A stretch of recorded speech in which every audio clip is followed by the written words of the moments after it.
할렐루야. 하나님께서 오늘도 우리에게 귀한 하루 허락하셨습니다.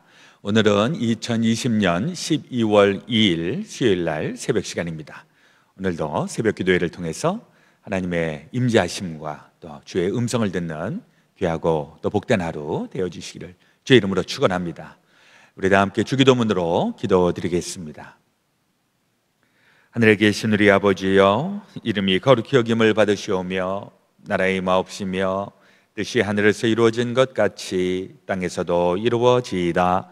오늘날 우리에게 일용할 양식을 주옵시고 우리가 우리에게 죄 지은 자를 사하여 준 것 같이 우리의 죄를 사하여 주옵시고 우리를 시험에 들게 하지 마옵시고 다만 악에서 구하옵소서.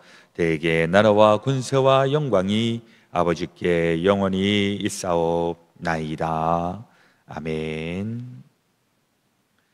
찬송 84장입니다. 온 세상이 캄캄하여서 함께 부르시겠습니다.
함께 기도드리겠습니다.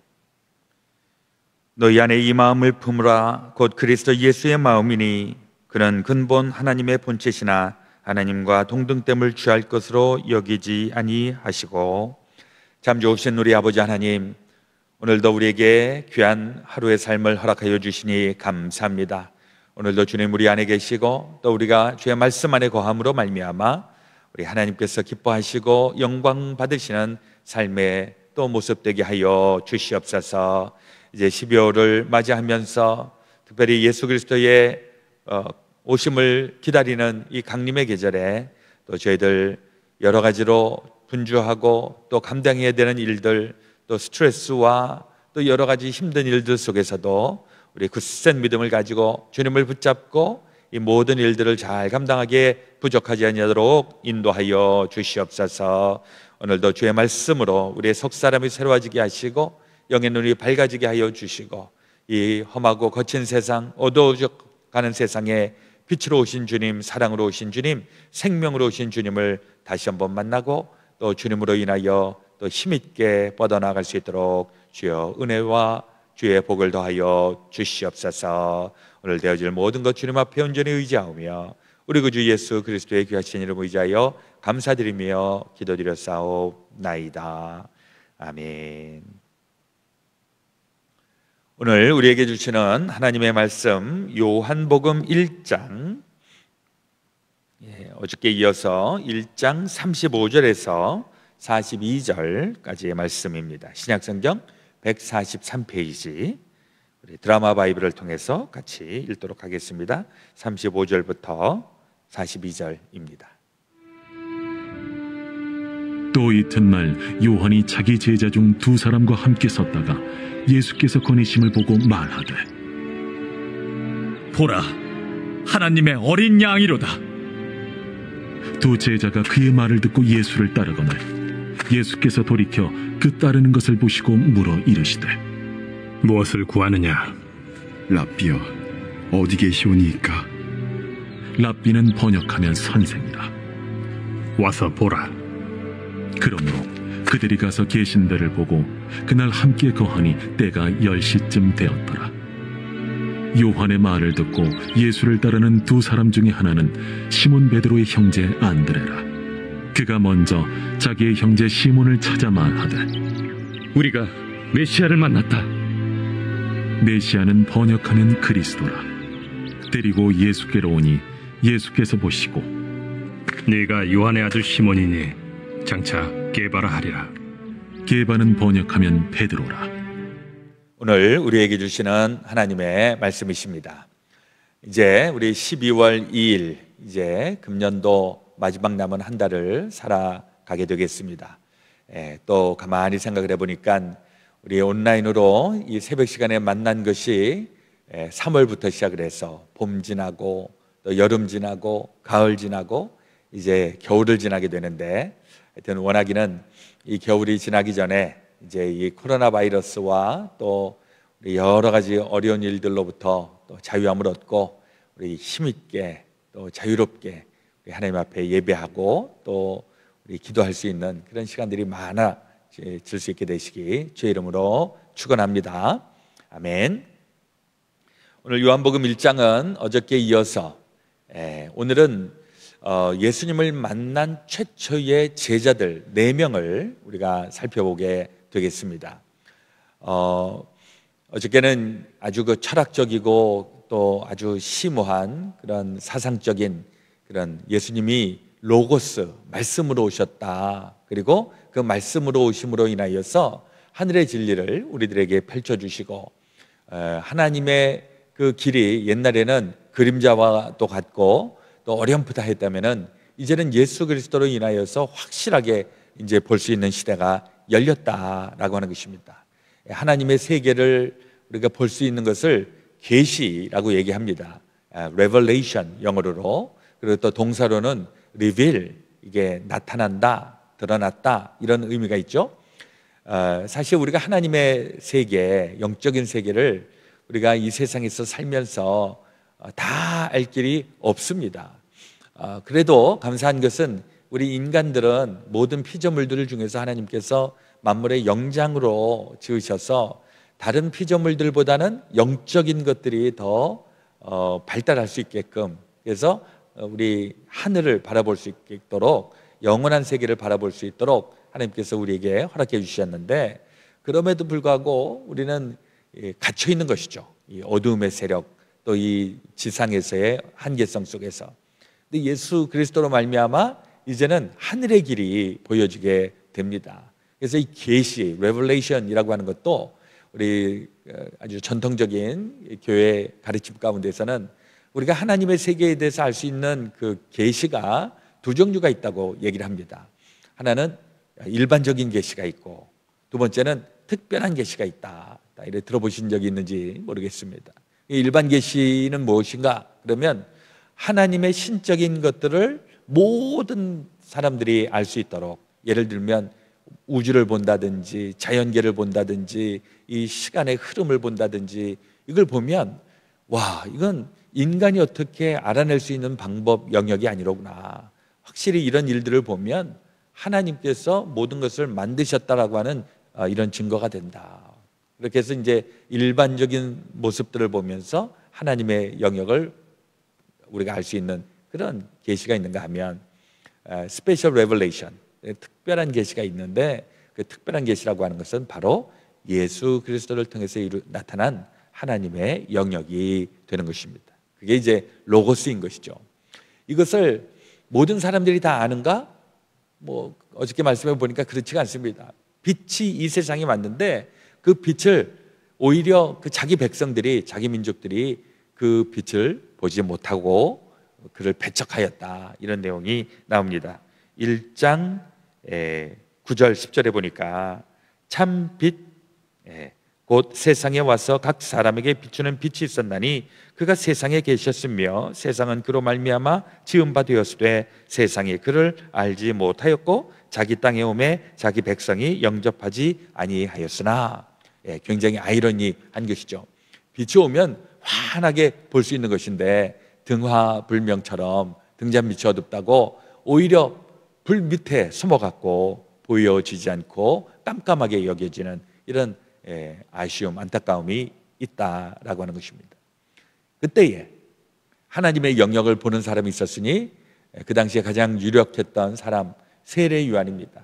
이 세례 요한은 예수님보다 먼저 와서 그 장차 메시아가 올 것이다 예언하면서 예수님을 미리 그 선구자로 전하는 이런 사람이었습니다. 특별히 세례 요한은 그 세례를 주는 그 사명을 가지고서 모든 백성들이 물의 세례를 받도록, 그래서 깨끗해지고 하나님의 자녀로 나타나기를 물의 세례를 통해서 베풀고 있었는데, 이 세례 요한을 통해서 예수님이 하나님의 아들인 것을 보게 됩니다. 그 내용이 29절에 보니까 이튿날 요한이 예수께서 자기에게 나오심을 보고 이르되 보라, 세상 죄를 지고 가는 하나님의 어린 양이로다.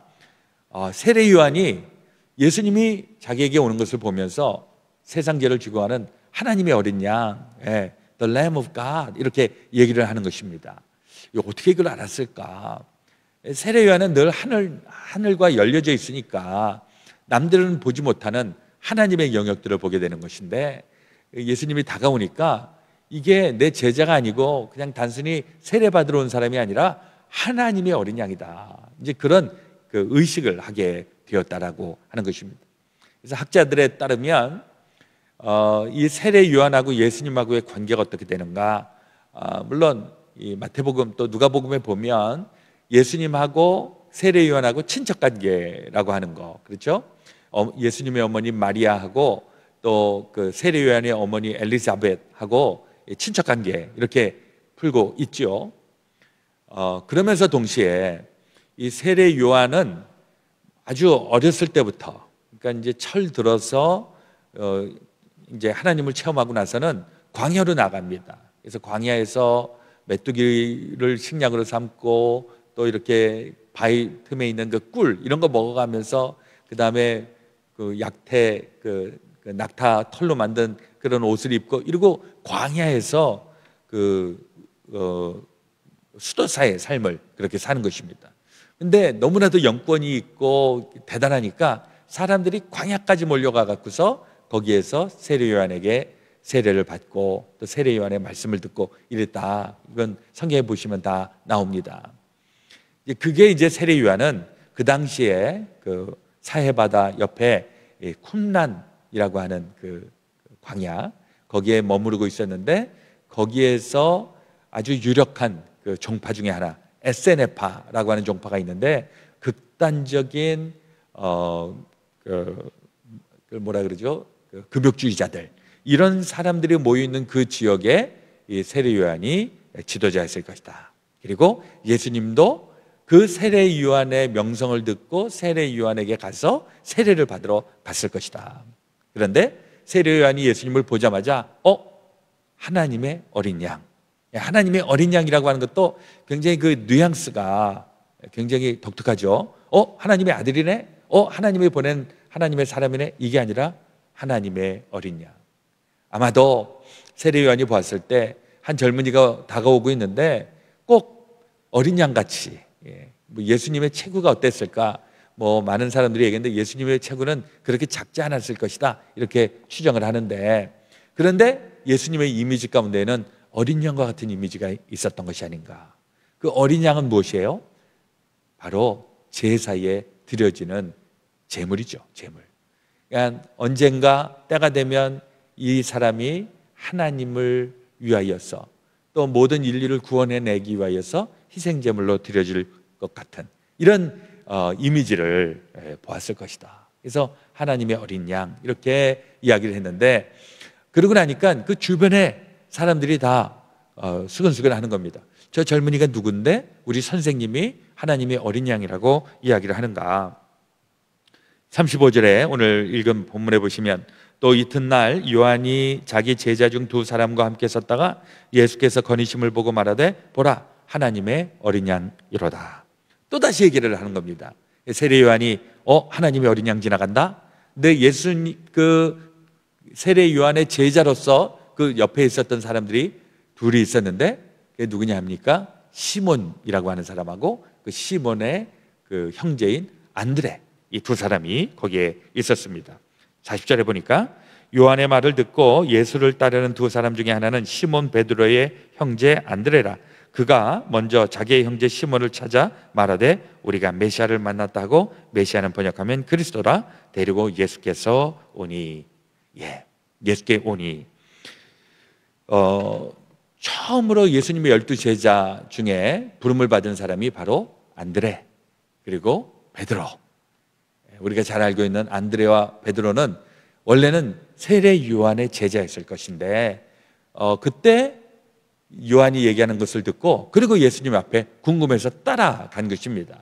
그러고 나서 안드레가 이 베드로 시몬에게 우리가 하나님의 아들을 보았다, 하나님의 어린 양을 보았다, 이러니까 궁금해지는 거죠. 그래서 42절에 보니까 데리고 예수께로 오니 예수께서 보시고 이르시되 내가 요한의 아들 시몬이니 장차 게바라 하리라 하시니라. 게바는 번역하면 베드로라. 굉장히 좀 신비스러운 일이죠. 예수님이 세례를 받고 그리고 이제 나갔는데, 그 다음에 이제 안드레가 따라오고 베드로가 따라왔는데, 베드로를 딱 보시면서 예수님이 하는 얘기가, 너는 지금 시몬이라고 하는 사람이지만은 앞으로 너는 게바라고 불러야 되겠다. 그 게바라고 하는 말은 다른 말로 얘기하면 아람어로 게바이거든요. 이걸 히라보로 얘기하면 이건 베드로, 피터, 이 뜻은 바위인 것입니다. 그래서 지금은 시몬이었지만은 나중에는 너는 바위가 될 것이다. 이 시몬은 갈대라는 의미를 담고 있는데, 시몬에서 바위로, 갈대에서 바위로 바뀐 그 이유가 무엇일까? 예수님이 왜 베드로를 바위라고 부르셨을까? 이게 이제 나중에 또 가면 나오게 되겠습니다만은, 갈대와 같이 왔다 갔다 하던 이 베드로가 예수님을 만나고 예수님의 제자가 되었을 때 반석과 같은 놀라운 변화가 나타나게 되었다라고 하는 것입니다. 그리고 이제 그 다음에 어떤 일이 있습니까? 43절에 보니까 이튿날 예수께서 갈릴리로 나가려 하시다가 빌립을 만나 이르시되 나를 따르라 하시니, 빌립은 안드레와 베드로와 한 동네 베세다 사람이라. 빌립이 나다나엘을 찾아 이르되 모세가 율법에 기록하였고 여러 선지자가 기록한 그 일을 우리가 만났으니 요셉의 아들 나사렛 예수니라. 이게 다 지금 저 팔레스타인의 북쪽, 그 예수님이 태어난 데는 그 아래쪽 그 베들레헴이지만은 자라신 곳은 북쪽 나사렛입니다. 이건 또 나중에 기회가 있을 때 조금 더 말씀을 나누겠고요. 그 예수님이 나사렛, 또 나사렛 옆에 있는 벳세다 다 위쪽에서 지내셨는데 그때 젊은이들이 예수님을 따라 나타나기 시작하는데 빌립이 나타나고 그 다음에 나다나엘이 나타납니다. 이 나다나엘은 나중에 예수님의 12제자 중에 누구인가? 바돌로메라고 하는 사람인데 이게 지금 같은 사람입니다. 두 가지 이름이 있는 것이죠. 이 나다나엘 같은 경우에는 우리 동네에서 무슨 선한 것이나 알 수 있겠어 라고 얘기할 정도로 안 믿었어요. 그런데 예수님을 딱 만나면서 예수님, 그리고 바로 예수님을 따라가기 시작합니다. 이 안드레도 지금 베드로에게 다가갔을 때 야, 우리 동네에 무슨 메시아가 나타나겠느냐, 어떻게 하나님의 아들이 나타나겠느냐, 베드로가 인정하지 않습니다. 그때 한 이야기가 39절에 예수께서 이르시되 와서 보라. 그러므로 그들이 가서 계신 데를 보고 그날 함께 거하니 때가 10시쯤 되었더라. 무엇이 제일 중요한가? 우리는 하나님을 믿는 믿음, 이게 처음에 어떻게 시작이 되었을지, 되게 우리가 신앙생활을 시작하는 가장 출발점 중에 가장 많이 얘기하는 게 부모님 따라서, 남편 따라서, 부인 따라서, 친구 따라서, 누굴 따라서 옵니다. 이게 이제 우리에게 굉장히 중요하죠. 중요한 동기가 됩니다. 누군가가 서기를 해야 됩니다. 누군가가 전도를 하고 인도를 해내야 되는 것입니다. 그렇다고 해서 모든 사람들이 다 크리스찬이 되는 것인가? 천만의 말씀이죠. 그 사람들 가운데에서 정말 예수님을 만나는 체험, 예수님하고 인격적인 만남이 시작이 되어야 그때서부터 크리스찬으로서의 삶이 시작된다는 사실입니다. 사실 예수님을 따라가지 않으면, 예수님을 쫓아가지 않으면 예수님에 대해서 알 길이 없는 것이죠. 일단 예수님이 말씀하신 것처럼 Come and see, 와서 보라, 실제로 보고, 그리고 경험해보고 또 고백해보고, 이러면서 신앙이 성장하게 되는 것입니다. 그러면서 예수님의 12제자들이 만들어지는데 그 예수님의 12제자들도 면면을 가만히 보면 처음부터 예수님하고 무슨 동네 친구였고 그렇지 않았습니다. 처음에는 뭐 얘기나 들었겠지. 동네에 저런 사람들이 있는가 보다, 이렇게 간접적으로만 알았던 사람들. 그러나 실질적으로 예수님을 만나면서부터 그들의 라이프가 달라지고 그들의 미래가 달라지고, 이게 우리의 또한 신앙의 모습이 되는 줄로 믿습니다. 우리 교회 안에서도요, 교회가 하는 일이 굉장히 다양하고 아주 즐겁습니다. 교회 오면 사람들하고 이야기하고 찬양하고 또 설교 말씀도 또 흥미로운 말씀 듣고 또 성경 공부하고 뭐 식사, 교제 뭐 이런 일들 많이 하게 되는데, 그 많은 일들을 해도 딱 하나, 이걸 안 하면 아무 소용이 없는 것인데 주님과의 교제, 주님을 만나는 체험, 주님으로 인하여서 내가 받는 이 은혜, 이게 없으면은 죄송한 얘기지만 다 소용이 없는 것입니다. 이게 가장 중요합니다. 우리 안에 친교와 무슨 뭐 대단한 즐거움과 이런 거 없어도 예수님 한 분만으로도 우리는 신앙생활이 충분히 가능하고 은혜의 삶을 살고 축복된 삶을 살아가는 것인데, 이게 정말 중요한 것입니다. 우리 교회 안에서, 우리 그레이스 베델교회 또 우리 섬기시는 교회 안에서 예수님을 만나는 체험, 이 체험이 한번 세게 있으시고, 그리고 그 이후로도 지속적인 주님과의 만남의 시간들이 있어 주시기를 주의 이름으로 축원을 드립니다.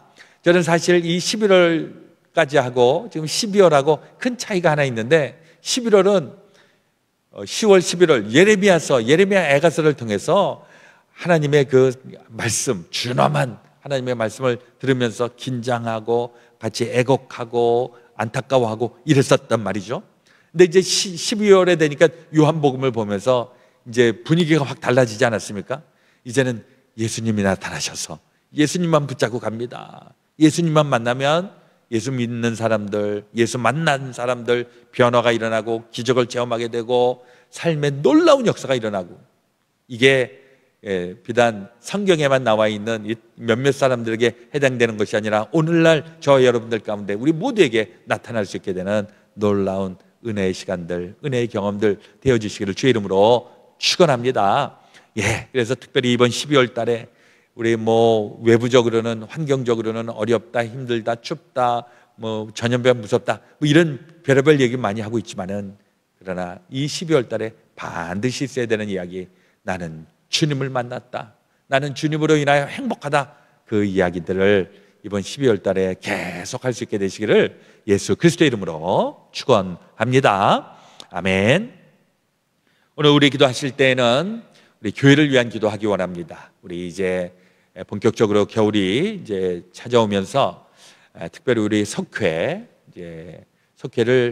이제 우리 그동안에 했었던 그 석회가 잘 이루어지지 않으니까 이제는 줌 미팅을 통해서 할 예정이고요. 우리 줌 미팅도 요즘은 그 의사소통하는 데 굉장히 중요한 수단이 되겠습니다. 조금 저도 좀 복잡하고 어렵지만은 열심히 지금 따라가려고 하고 있어서 여러분들도 우리 12월, 1월, 2월 어쩌면 3월까지 우리 줌 미팅으로 하는 석회 많이 관심을 가지시고 또 일에 또 헌신하시는 우리 석장 인도자님들 마음에 품고 같이 기도하기 원합니다. 예, 교회 안에 석장님들, 인도자님들의 그 영적인 그 리드가 상당히 중요합니다. 이건 뭐 제 얘기뿐만이 아니라 모든 사람들이 그렇게 얘기를 하는데 우리 석장님들, 인도자님들 잘 섬길 수 있도록 우리 힘낼 수 있도록 위해서 기도해 주시기를 부탁을 드립니다. 또 코로나 바이러스가 창궐하는 이때에 하나님께서 영육간에 우리에게 힘 주시기를 이 아침에 또한 기도하기 원합니다. 제가 먼저 기도하겠습니다.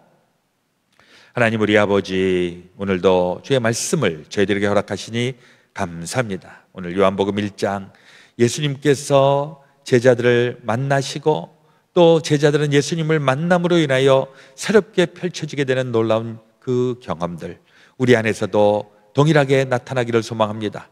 예수님 만나서 감격하였었던 것, 또 우리 다시 거듭남의 체험이 있었던 것, 그리고 그 거듭남의 체험이 아직까지도 여전히 우리 가운데에 유효하다고 하는 것 오늘도 고백하며 나아갑니다. 주여, 우리 다시 한번 이번 12월에 주님 만나게 하시고 다시 이 은혜와 기쁨이 샘솟듯이 넘쳐나게 도와 주시옵소서.